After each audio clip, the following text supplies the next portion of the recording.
But we don't get to see any of your cats on Cat Day? Oh, not Alicia. Well, she's running out of the room. She's like, I gotta go get a prop. If there was a crazy In the cat meantime, lady, I've got my album of cats. oh, that's okay. Anyone Wait, else? you're a cat person too? Am I a cat person? Do you see Oh, this? God. I've had roughly 10 cats in my lifetime. Oh my gosh. That is here a we fat go. cat. This is the content we This need is now. Miss Minge. I love that cat. Is Minge on a diet, or does Minge need to be on a diet? She is on a diet, but just like her mommy, she likes food too much. I hear that. National Cat Day. We got to get them in there because we got lots of our staff that love the kitty cats. Yeah, no real surprise Thanks for there. joining us, Cat people, everybody. you didn't tell me. I know. It's like, who's cat people? Apparently half our staff is. We didn't even know. Thanks for joining us, folks. You are watching The Jam. I'm Amy Rutledge alongside Mr. John Hanson and Miss Felicia Lawrence. Hey, big news for all you Southside baseball fans. The White Sox announcing their new manager. It's Tony La Russa, which is a name a lot of people know in baseball because he's been around forever. He's 76 years old. He is a 3-time World Series champion. He is a Hall of Famer, and that's great. But a lot of people, including myself, are kind of scratching our heads at this hire a little bit because he's taking over a team that's young, that's feisty, that flips the bats, that's outspoken, whereas his past, Tony La Russa, is a lot more critical of players showboating and, you know, is a little bit more critical of players being all about themselves a little bit. So it's an interesting hire, and a lot of White Sox fans are not happy about it.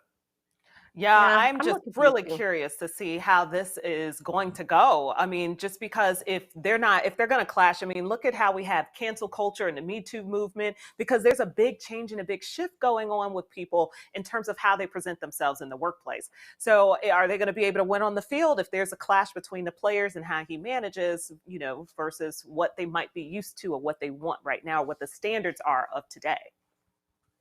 Only time will tell. We'll see how it all shakes out. Solid sports analysis, Amy. Very right on That's point me. there. I'm sticking true to who I am, people. There you go. All right. Well, it is the second largest jail in the country. And for the first time ever in a general election, the Cook County Jail will be a voting precinct for hundreds of detainees.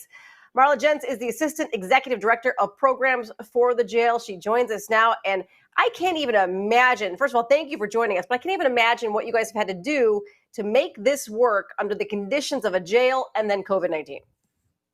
Thank you so much for having me on. I really appreciate it. Yeah, it was quite the effort. Many thanks to our partners at the Chicago Board of Elections, as well as the county clerk's office. We have worked closely hand in hand with them for a number of months to make sure that this could happen.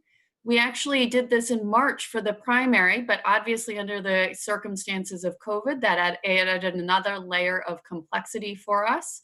And thankfully, we were able to implement a number of different measures to make sure that everyone stayed safe, not only the voters, but as well as the election judges, poll watchers, and everyone involved. It was an incredibly successful effort. And we are very proud to be able to announce that 2,174 individuals in our custody were able to vote over the last 4 days. Yeah, that's awesome. And look, inmates have been able to vote via absentee ballot for many, many elections. What makes it different having a polling place actually on location? Well, I usually ask people the same question right back at them, to be honest with you. There's an incredibly powerful feeling about casting your ballot in person. And the fact of the matter is that unfortunately, a lot of the individuals in our custody haven't voted before, and certainly haven't voted before in a polling place. So to have the opportunity to walk up to that touch screen, fill in the ballot electronically, and push then your ballot through the ballot reader is really, really powerful. And I think it sends a really good message about those that are going to be returning to our community and our efforts to kind of restore their hope in the system. Because isn't that part of your rehabilitation and some of the programs that you offer, that you're trying to get encourage voting and encourage civic duty, encourage them to do their civic duty? You touched on it a little bit. I'm a little curious of just what they're saying, their responses. I know that number is high. You said over 2,000 people have voted. It just sounds wonderful. But what are they saying? Absolutely. Well, I mean, it definitely have to start by thanking Sheriff Dart for his leadership. You're right. This is one component of a larger effort at our jail to make sure that we are equipping those in custody with the skills to return to the community and be successful in our communities when they do return. You know, a lot of people, we are, as you mentioned, one of the largest jails in the country, and a large percentage of our population is going to return to our communities. And we see this effort as a part of that larger effort that's been going on for some time with thanks to the leadership of Sheriff Dart. To what individuals are saying is quite frankly that it is incredibly powerful. And to be honest with you, one of the things that I heard most frequently is that they didn't think it was actually going to happen, which reveals a little bit of that skepticism in the system. And the fact that we were able to follow through and provide that access is a really big deal from a human standpoint. You know, you talk about the human standpoint. What I think a lot of people don't think about or realize that a lot of the detainees there, they haven't gone to trial yet. They have not been prosecuted. They are not. They're still awaiting their day in court. So they are still should have that opportunity to cast a vote and feel like a normal human being. Yes, yes. And it's worth noting too that the legislation that went through our General Assembly was initially spearheaded by now Lieutenant Governor Stratton, who saw this as that exact opportunity, and really knew that our population was majority pretrial. And so the legislation that was passed and signed into law by Governor Pritzker allows for the jail to be a polling place. And just as you said, it is our belief that it's actually the first time this has happened in the country. Fantastic. Marlena, thank you so much for joining us. It's a really cool thing that you guys are doing. It's rehabilitation, getting these people back on the streets and back into society, and they need to know that they belong in society. We appreciate it. Thank you so much for having me. Yeah, if you want to keep up with everything they are doing at the Cook County Jail, you can follow the Cook County Sheriff on all social media handles you see there right on your screen. I never thought I'd see the day that Miracle Whip was trending on Twitter, but hey, it's 2020, so why not? This is all a part of Kraft and their goal to basically get Twitter talking. So they have a whole campaign in which they're choosing and asking people to vote for mayonnaise or Miracle Whip. Some people are saying that the whip is just too sweet and it's only a sandwich spread. It's not real mayo. And while others are saying that mayo is boring, you need a little spice to life. And so here is the current poll that we've conducted. Team Miracle Whip, 17%. Team mayonnaise, most people are for Team Mayo. What do you think, guys? Right. I don't I get was shocked so too. I didn't know that they weren't the same thing. Oh, Like I just Yeah, grabbed see- the big white jar. Like I don't know. Yeah, I don't do mayonnaise, so I'm not eating either. So I wouldn't know either. I do mayo. I used to do Miracle Whip as a kid because that's what my mom bought. Until I had mayo, I didn't realize the difference. And I think the difference actually is like mayo, real mayo is egg-based. And like I want to dip my fries in it. Oh, it's so good. You know, Anything fatty you can give me, I will swim in. I get whichever one I can grab off the shelf, and it's the one where you just like squeeze it on a sandwich or Well, something. you can do that with all as of them opposed now. to Yeah. no, but some of them are scooping. Some of them I gotta go find a spoon and I gotta go scoop it onto the plate, and I know I'm gonna lick that spoon. That's gross. Ew. You can get them all in the squeezable bottles now, John. Trust me, it's been an argument in my house because my husband will not let me get the squeezable bottles because he thinks it's wasteful. Because there's a lot more inside you can still get, so we have to get the That's scoop out true. ones, and I like the squeezable ones. Okay, That's all true. right. Krista likes some squeezable too, I hear.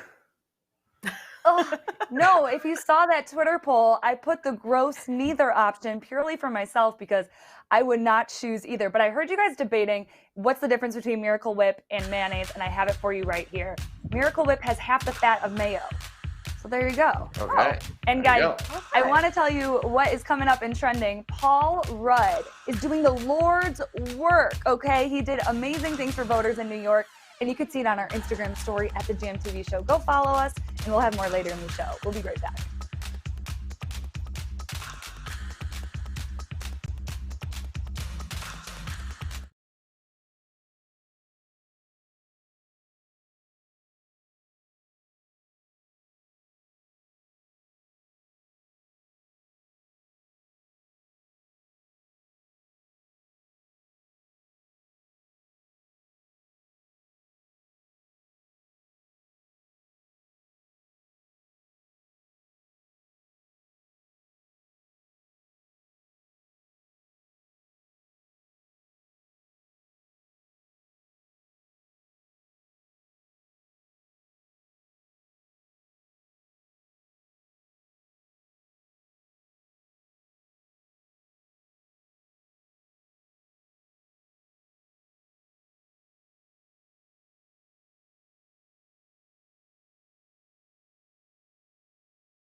Here's a look at the news you need to know this evening. As COVID-19 cases soar, Wisconsin field hospitals are overwhelmed. Health officials warn the state is on track to run out of ICU beds in about 2 weeks. Here in Illinois, more than 6,000 new cases were reported today. That's the most since the pandemic began.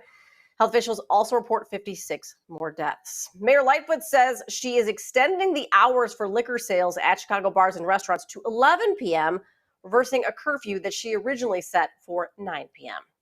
And the Big Ten Conference hasn't even gotten into its second week of play without COVID-19 craziness. And fans are blasting Commissioner Kevin Warren over a conference rule that any player who tests positive must remain away from competition for 21 days. So a lot of people upset by that one. Heavy impact on Wisconsin Badgers, who are second string. Go ahead. No, they just have a bunch of their first string quarterbacks hurt, and then they have a second. So they have no quarterbacks to play with, and you're looking at 21 days. I mean, 21 days seems like a long time, and it's longer than the other conferences. But like, what are we haggling about here, right? It's at least going to be 14. So I think the conference is just erring on the side of an abundance of caution to help players stay safe and their families too. Like, I just don't get the rah, rah, rah, rah. I'm a sports guy to the end, and I am a Big Ten guy. I was in the student section, cheering them on, usually hungover at best, and I loved it. But, like, what are we doing, people? They're trying to keep everyone alive. All I heard was, John, you're a member of the Pep Squad? Not only, in college, I was in Block I, which I could do all the chants, Oski Wawa, if you'd like. In high school, I was voted most school spirit. So I have a lot of pride in my excitement over teams. But I mean, like, come on, like, what do you want them to do? 21 days. Well, let me just say this. Let me take it back a second. Okay, so the CDC is recommending 14 days. They're going 21 days. Why?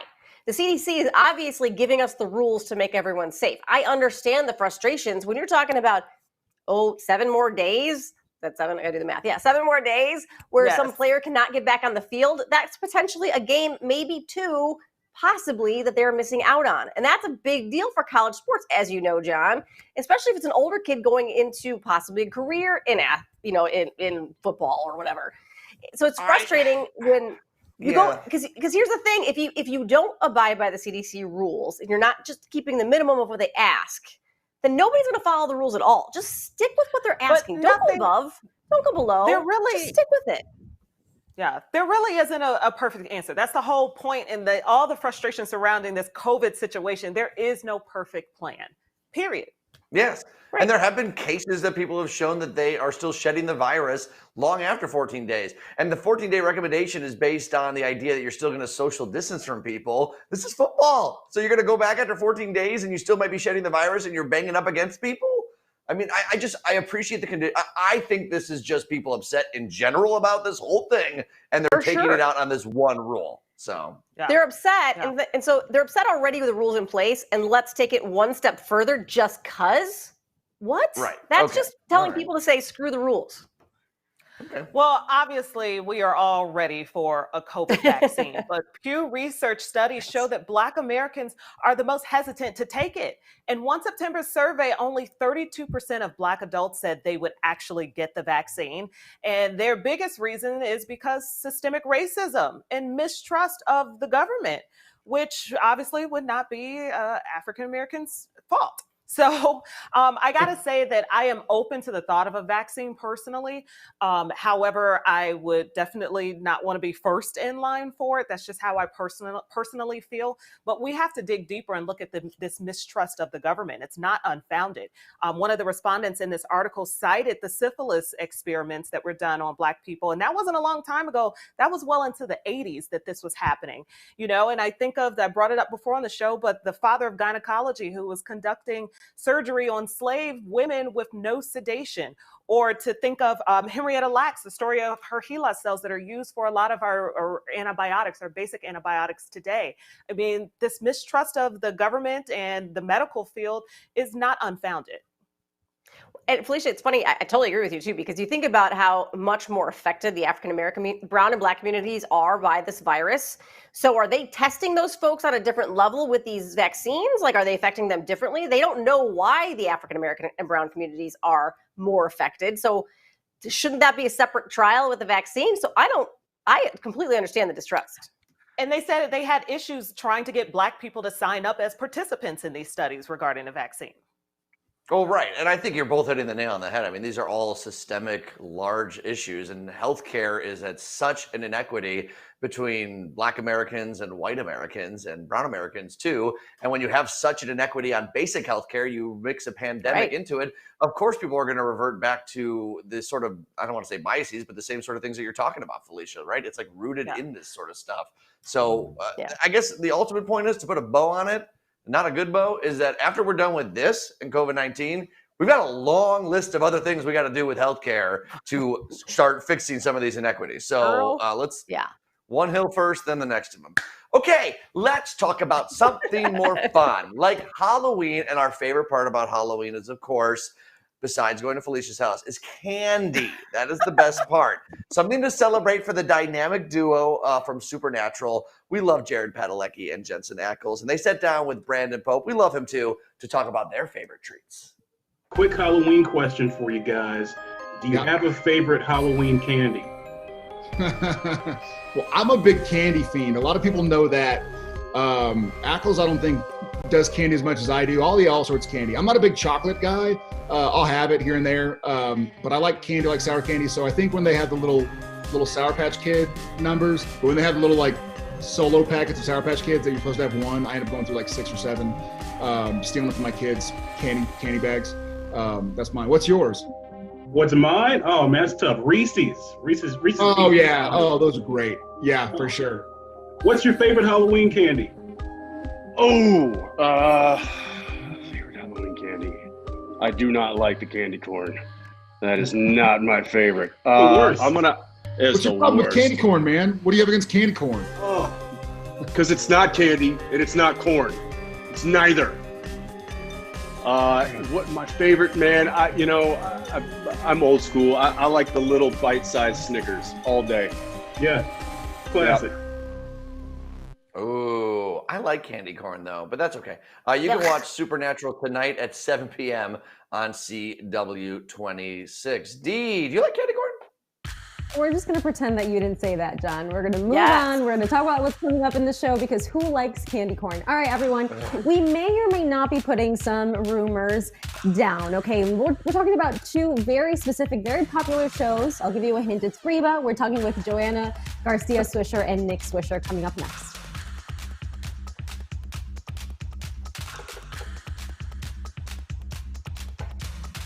Nada.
All right, everyone, it's time to talk about this. Is the rumor about Reba reboot true?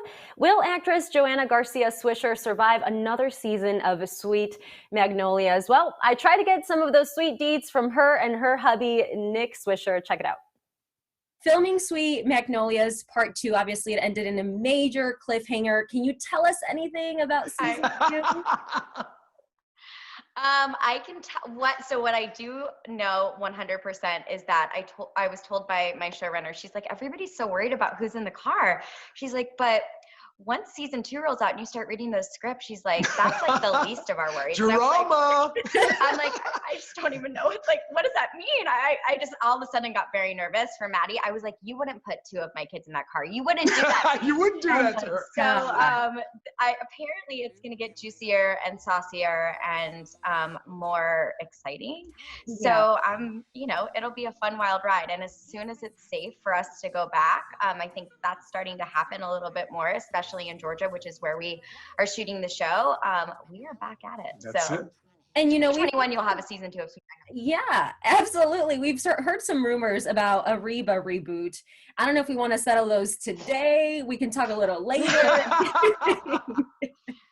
I want it back for sure. I grew up watching that show, and to be able to be sitting next to one of the stars, it's absolutely mind-blowing for me. Yeah. So I'm like you guys. I want season 2, Sweet Magnolias. I want all that stuff. And to be able to sit next to a woman like this, it's been an absolute blast. Oh, I got him so well trained. I know, right?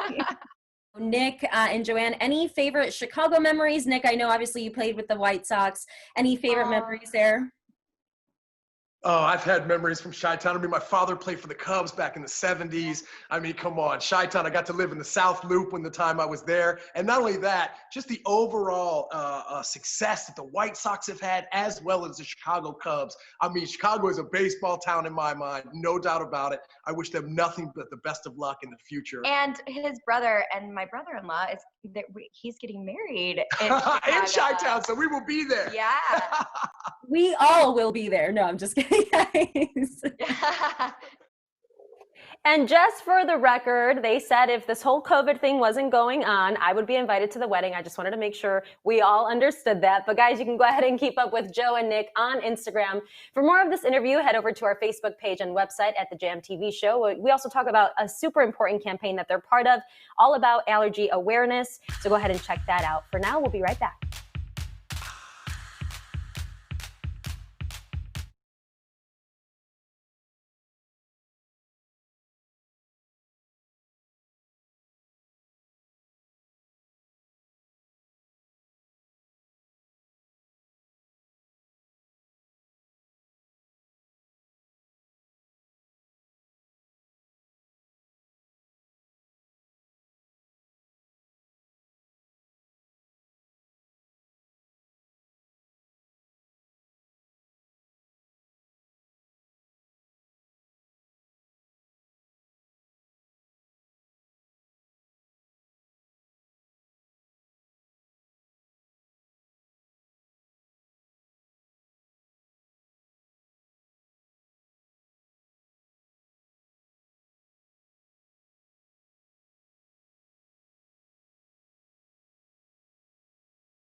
Oh, here we go. What's your biggest irrational fear? Oh, mine is that every plane I'm in is gonna crash, without a doubt. That's mine. Bugs. I'm always in it. Any kind of bugs. Well, yeah, I can see that. And I got my ants. first I will root freak out canal about an ant. last year.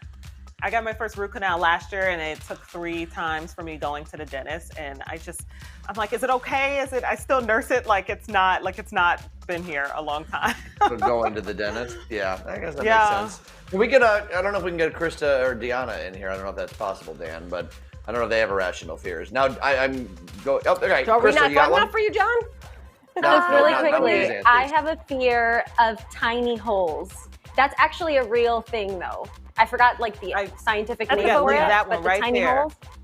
We gotta leave it right I'm there. afraid someone's gonna be in my hallway in the middle of the night when I get out to pee. That's a rational fear. You guys know That's that. rational. That's rational. Tiny holes. Tiny hole win.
Best part about her is I actually rescued her and her siblings from a Taco Bell.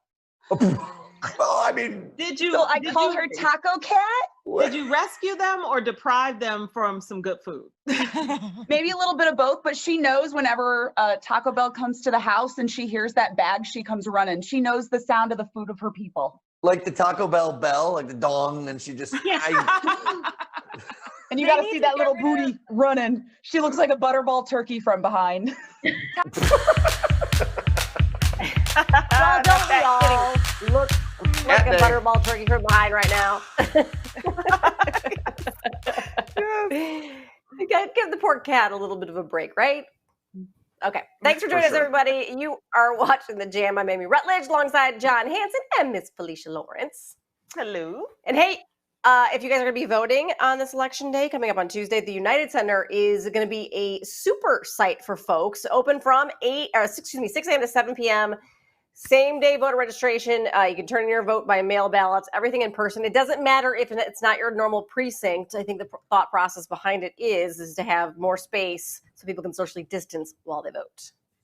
Yeah, this is cool. It's part of an initiative that a lot of the NBA teams and obviously the Blackhawks share a space there too with the Bulls. But they've been transforming these big open spaces into voting places. I think it's a really great initiative led by the NBA players when they boycotted in the playoffs. And this is kind of putting action into place, giving people an opportunity to safely vote. There's nothing more sacred than that and nothing that can change more. Yeah, I'm just thinking about safely. Everyone spread out is exactly what we need right now. Yeah, for sure. Okay, speaking of voting, we are 5 days away from the election. One name you'll see on the ballot if you live in the Illinois 4th Congressional District is Jesus Chuy Garcia. He is the incumbent. He joins us right now. Congressman, thank you so much for joining us first and foremost. And I got to jump right in. And is there any chance of a stimulus before Election Day, or have you seen no budging from the Republican Senate?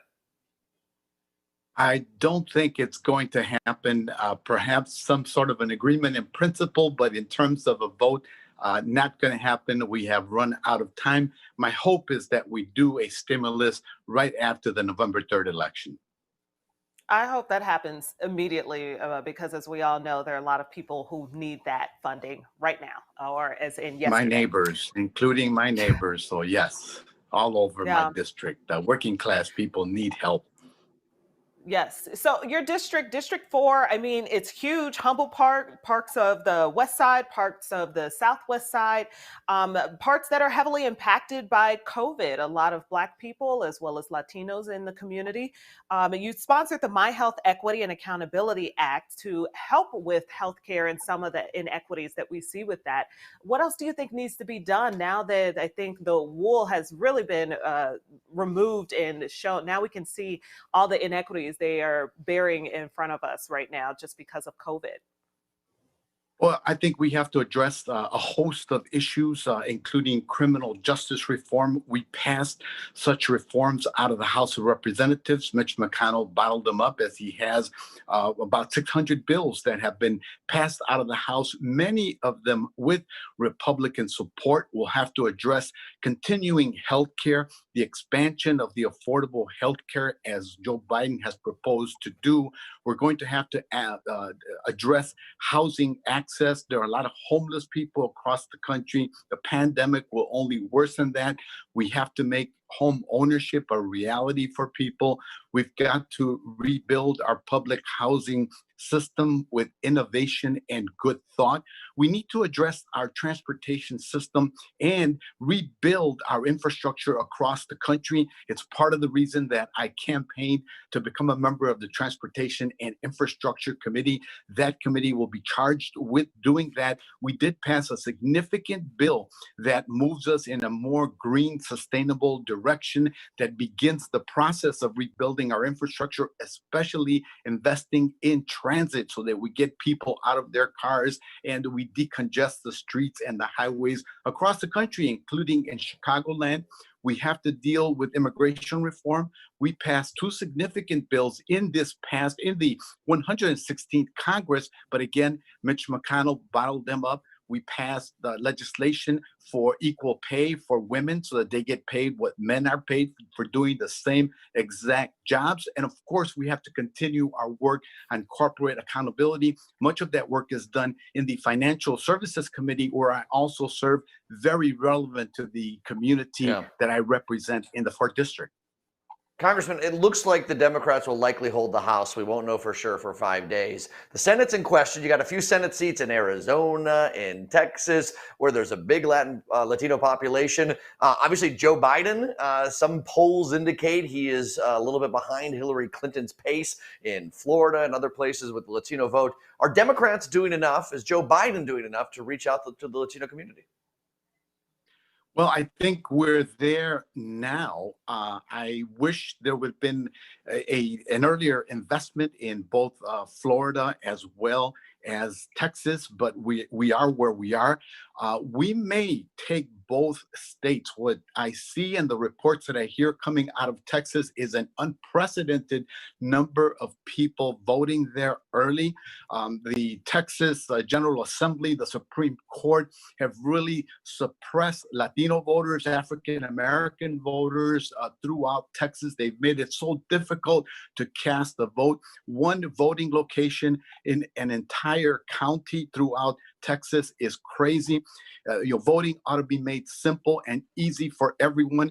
The past Homeland Security secretaries, the Democrat and Republican, have said that there is not a threat with respect to fraud. It's simply bad old-fashioned voter suppression that we're still grappling with in the year 2020. But I think that we will have a great chance at winning the Senate, and we may have a great sweep on election day. That would enable us to move the historic legislation that we have passed out of the House to the Senate, its consideration there, and of course, wind up on the president's desk. That would put us in a whole different place in America. Okay, Congressman, thank you so much for your time. Thank you. Take care. Make sure you check out Rep. Chuy Garcia on all social media platforms. You can find some of his policies and thoughts, and of course, links to more of his work there as well. Tomorrow, you should know we'll be chatting with Representative Garcia's opponent, Jesus Salario. So make sure you are tuning in tomorrow at 6 p.m. for that. And of course, get out there and vote. You guys, we only got a few more days. Early voting in Sunday. So make sure you get it in. Of course, Election Day is Tuesday. Amy.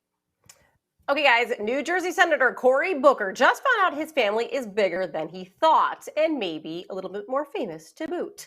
Okay, so Booker appeared on the PBS show Finding Your Roots and found out he has roots with, dare I say, his doppelganger, but check out the photo.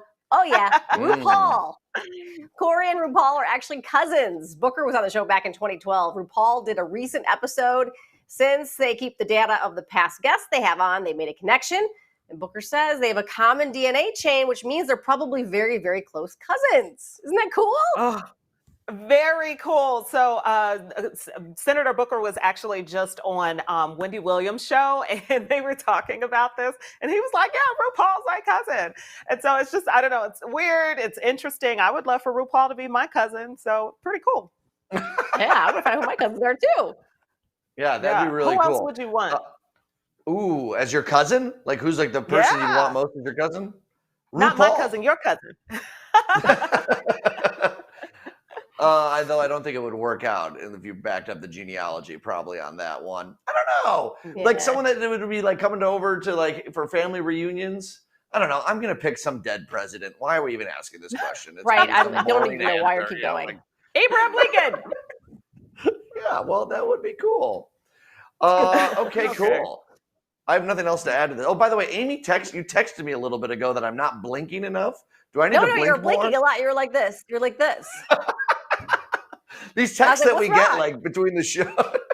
Why are you Had to blinking figure so out. much? Right, exactly.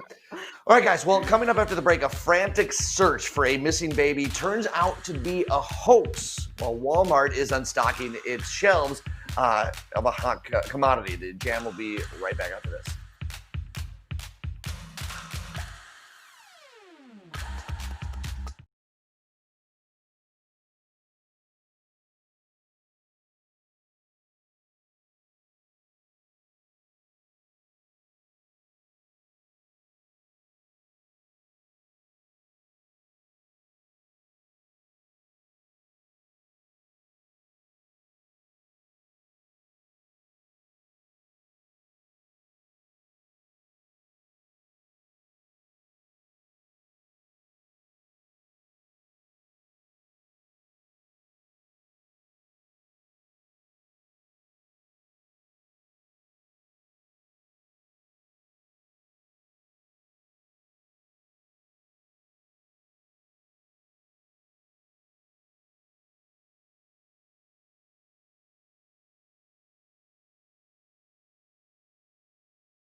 Good Thursday evening. Time for news you need to know. The former owner of a private South suburban school has pleaded guilty to stealing thousands of dollars. Pamela Strain took the money from a food program through Beacon Hill Preparatory Academy. She used that money to fund a lavish lifestyle. She'll be sentenced next February. And a mother is behind bars after lying to police about her baby being taken in a carjacking. She lied because some police told her that some lady told her that the cops would find her car faster if they thought a kid was in danger. Her baby was later found at a babysitter's. And Walmart is getting rid of guns and ammo for its sales floors over fears of civil unrest triggered by the election. The move comes as firearms purchases have increased this year. Amy. All right, thanks, Felisa. She had her first horror hit in 1985, nearly 24 creepy credits under her belt and dozens of others. Icon Barbara Crampton will be joining the cast of Creepshow for season 2. So who better to get you geared up for a scary holiday weekend? Barbara Crampton herself. Thank you so much for joining us. This is great. Hey, Amy. Nice to be here. Thank you. So how does Barbara Crampton celebrate Halloween? Well, I have a lot of decorations outside my house, and all the kids in the neighborhood usually come over and help me decorate. This year, however, I wasn't allowed to have anybody over, so I did it myself. I am going to do a little bit of receiving trick-or-treaters. I have a long little hand contraption that I'm going to hand out candy to some of the kids who will be coming. And I'm planning on making a couple of videos tonight to put on my social media very soon. So you'll be seeing those. That is pretty cool. So how about Creepshow? How did you feel when you guys heard the news? This just happened, I think, yesterday, right? Right. Well, I actually filmed my episode about a month ago, and they just revealed the new cast for season 2. And I was a fan of that movie, George Romero's movie from the early 80s. And the subsequent sequels, and the series has been doing great on Shudder, and I'm just really thrilled to be a part of the new season. I love the fact that you started in soap operas, Days of Our Lives, and then transitions to horror movies in a time when it was hard for women to make big moves too, and you really created a name for yourself. Did you get a bunch of barriers thrown in your way, or did you find it somewhat of an easy pivot? You know, I think that women always find it difficult in the workplace to move up the ladder. So definitely there was a little bit of that. But as far as soap operas are concerned and being in horror movies, I think both are a little bit melodramatic. So I don't think moving from one to the other and going back and forth was that difficult for me.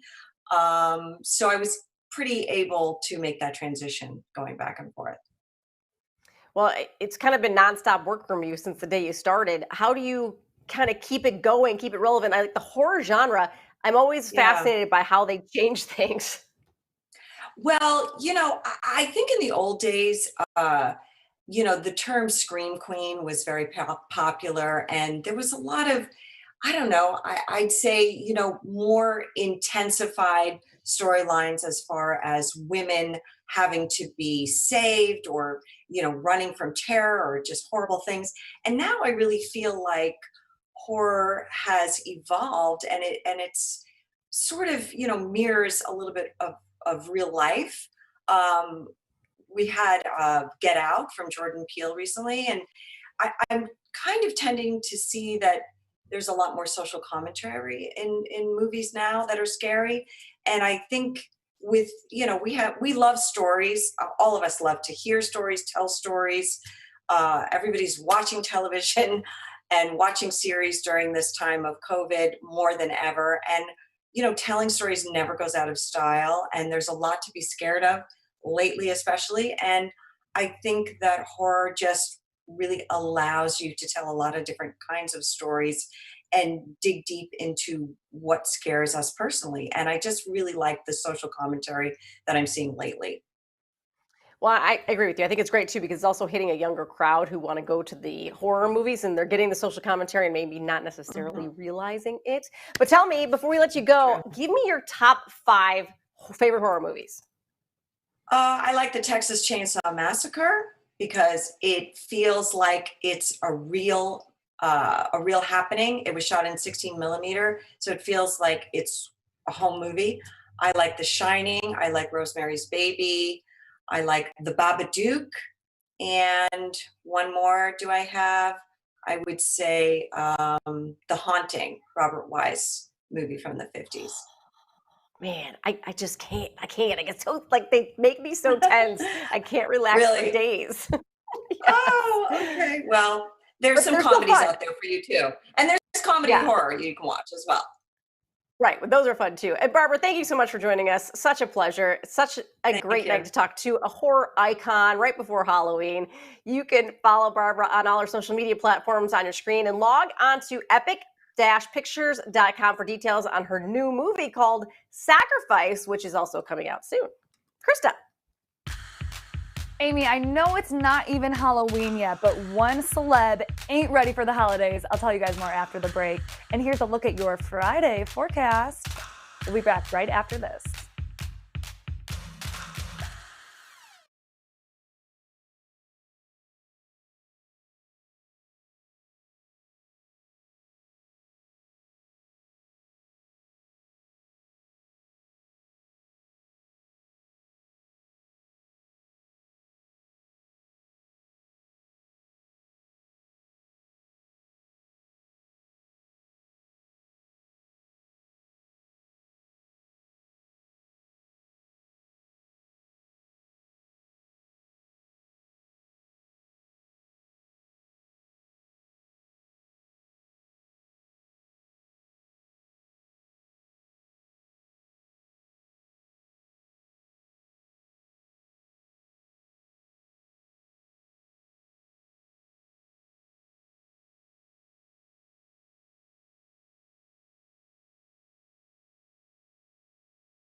Okay, y'all, I swear it seems like people get more into the holidays earlier and earlier every single year.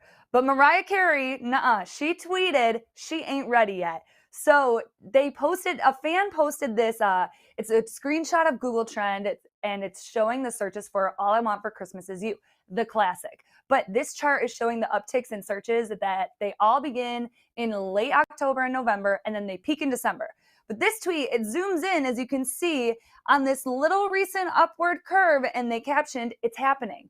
But no, Mariah Carey, she came back with a quote team saying, "Nuh-uh, honey." So we're not sure if Mariah Carey is telling the people to stop listening this early because it's too early, or if she thinks that the true spike isn't coming for another few weeks. So I did some digging, a little trending investigation, and this is from Mariah Carey's Twitter just about a year ago.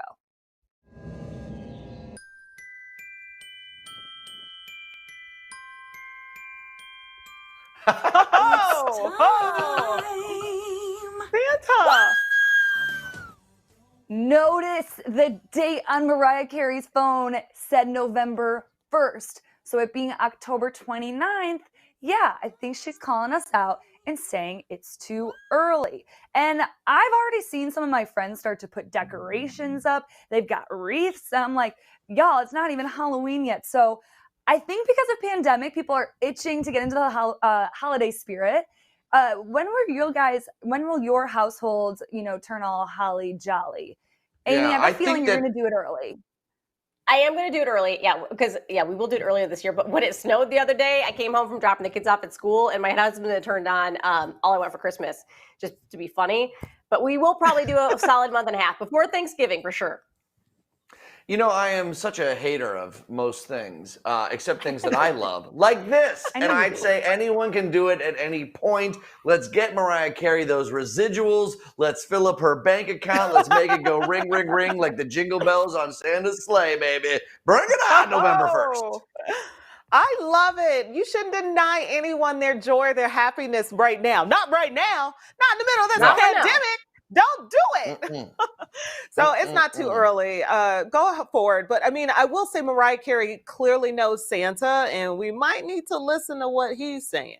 Oh, putting that out there. I think it's better to keep your decorations up, take your decorations down earlier. So why not put them up early so you get more time to enjoy it? You know? Why not? Brilliant. Feels like you put it up and you gotta take it down right away. Whenever you need to be happy this year, do it. We'll be back. Yes, do it. Truth. Judgment-free zone. Mostly.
If you met Miss Minge, she would change your mind about kitties because she is just a fluffy, chunky butterball turkey of love. You have a fabulous is what you're saying.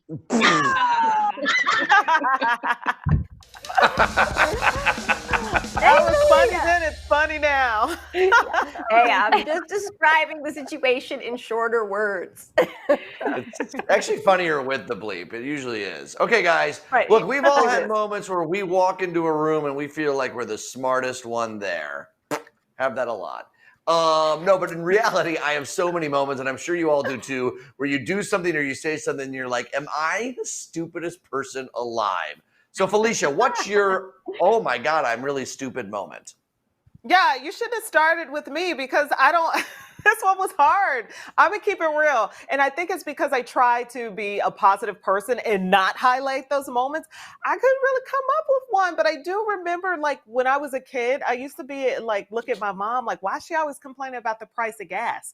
I didn't know that you had to buy the gas per gallon. I just thought you pay $1.50 and you get your gas. Yes. I didn't know you had to pay. You are looking at this in a totally different way than I think John is talking about it. You're looking at it in a textbook, like, am I not smart thing? Because the first thing I thought of is I lived in Vegas for 3 years, and I cannot tell you how many times I had to go to a casino to work because I was a reporter, and I could not find my car on multiple levels, where I was just doing the click, click, click, click, click, click. I'm like, am I an idiot? I cannot remember which level I parked my car on. Oh, yeah, that's a dumb one. Oh yeah, no, I had a ton of those moments. Okay, you guys know I love watching basketball. It's my favorite sport. But when people ask me like how much are they up by, I'm terrible at math, okay, which is part of the reason why I went to communication and media in the first place. I cannot do math. I don't know all of us how many points. I just know that they're up and I get so frustrated. My brother does it all the time and that's when I feel most. See, subtraction, I still use my hands sometimes. I still sometimes have to do that. Yeah, it's just like I start sweating. I'm like, I don't know how many points. I don't know. Start picturing little holes, and who knows? Yeah. Okay, so all right, we're running out of time. Krista. publicly humiliated in, big rooms, like you were saying, John, so many times, but like Felicia, I try to block those out. So the times that I'm alone are the worst. And I can't tell you how many times, like you, Amy, I turn around, I've left places that I've already gotten to, I've walked out of class to check if I locked my car. I have the weirdest, I just can never, ever remember. And I waste so much time. It's always locked. Yeah. Curling errands. I can't leave on a curling errand. It freaks me out about fire. Oh, yeah, that makes sense. That too. The number of times I've opened my refrigerator to find my wallet, my keys, something that I was holding, and it just goes into the cheese drawer. So I don't know. Angry, right, Tom? I just love it. Yeah. Pizza?